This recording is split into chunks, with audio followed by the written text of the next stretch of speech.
The Xinthian war fleet materialized above Earth's atmosphere like a swarm of metallic locusts, their ships gleaming with the arrogance of 1,000 conquered worlds. They had hunted across 17 star systems, their reputation built on the bones of civilizations that had dared to resist. They were the galaxy's apex predators, the elite hunters who had never failed to bring their prey to heel. Commander Vexter stood on the bridge of the flagship, his four eyes scanning the blue planet below with something approaching boredom. Another primitive world, he chittered to his second-in-command. Their transmissions indicate they still use chemical propulsion. This will be over before the twin suns set on our homeworld.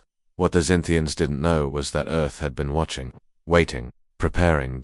In a bunker 3 miles beneath the Swiss Alps, Melissa checked her equipment one final time. The sleek black armor seemed to drink in the light, adaptive camouflage panels running along every surface. Her weapons were a contradiction, ancient and futuristic at once. A compound bow made of carbon nanotubes, blades forged from materials that hadn't existed a decade ago, and something the scientists called a neural disruptor, small enough to fit in her palm. "You don't have to do this alone," Burok said from the command center, his voice crackling through her earpiece. His fingers danced across holographic displays, coordinating with military installations across the globe. "We can send teams artillery," something. Melissa smiled, though he couldn't see it through her helmet. "You know why it has to be me." She did know. When the Xinthians had sent their preliminary scouting party 6 months ago, they'd made a mistake. They'd underestimated Earth because they'd judged humanity by their technology, not their nature. The scouts had learned too late that humans were persistent hunters, that they'd evolved chasing prey across African savannas until their targets collapsed from exhaustion. That humanity's greatest weapon wasn't firepower, it was the refusal to quit. The scouts had died badly. Melissa had made sure of that. Now the main fleet had arrived, and they'd made it personal. They'd transmitted their challenge across every frequency. Send your champion, or watch your cities burn. They wanted a hunt. They wanted sport. Earth had answered by sending Melissa. That the drop pod screamed through the atmosphere, automated systems guiding it toward the Xinthian hunting ground 100 square miles of Canadian wilderness they'd claimed for their arena. They'd even had the courtesy to transport their own alien fauna, 6-legged predators with acid blood, flying serpents with electromagnetic pulses, creatures designed to test the mettle of the galaxy's finest warriors. Melissa hit the ground running. The first Xinthian hunter found her within an hour. He was massive, 8 feet of chitinous armor and braided muscle, carrying weapons that hummed with deadly energy.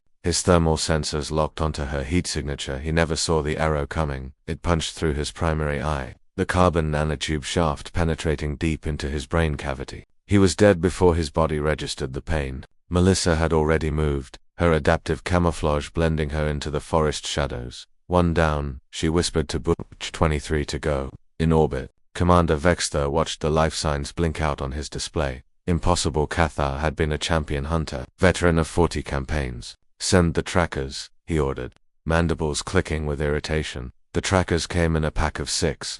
Their enhanced sensors able to detect a single drop of blood from 5 miles away. They moved through the forest with the confidence of predators who had never known fear. Melissa led them into the river.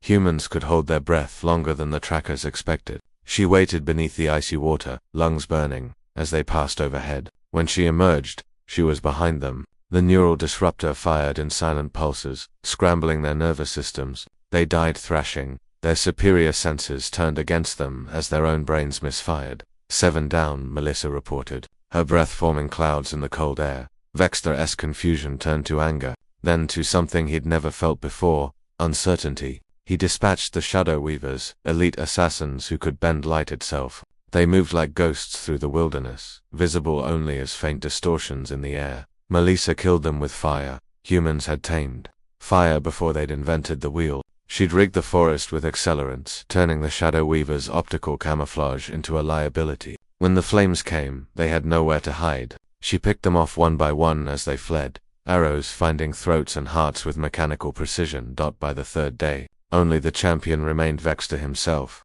descending to the surface in his personal combat suit, his pride demanding he finish what his hunters could not. He found Melissa waiting in a clearing, her bow lowered, her helmet retracted. She looked small, fragile even, her dark hair matted with sweat and blood. "Human, you fight without honor," Vexter snarled, his suit's weapons priming. "You use tricks, traps, you hide like prey."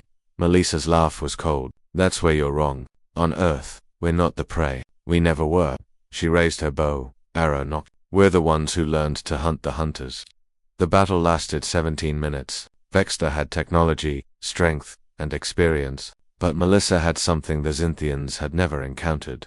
10,000 generations of evolutionary refinement in the art of the hunt. She used the terrain, predicted his movements, turned his aggression against him when she finally stood over his broken form. Arrow pressed against his throat. She leaned close. "Tell the galaxy," she whispered. "Earth isn't prey. We're the ones you should have feared." She let him live, enough to crawl back to his ship, to retreat with his tail between his legs, in the bunker. Burok watched the Zynthian fleet depart, their engines burning bright as they fled the Sol system. "They're broadcasting a warning," he reported, awe in his voice, marking Earth as forbidden territory, apex predator world. Melissa emerged from the forest 3 days later, exhausted but alive. She'd hunted the galaxy's elite hunters and shown them what humanity truly was. A species that had climbed to the top of the food chain not through size or strength, but through sheer relentless determination. The galaxy had sent its best. Earth had sent Melissa, and she'd hunted them all.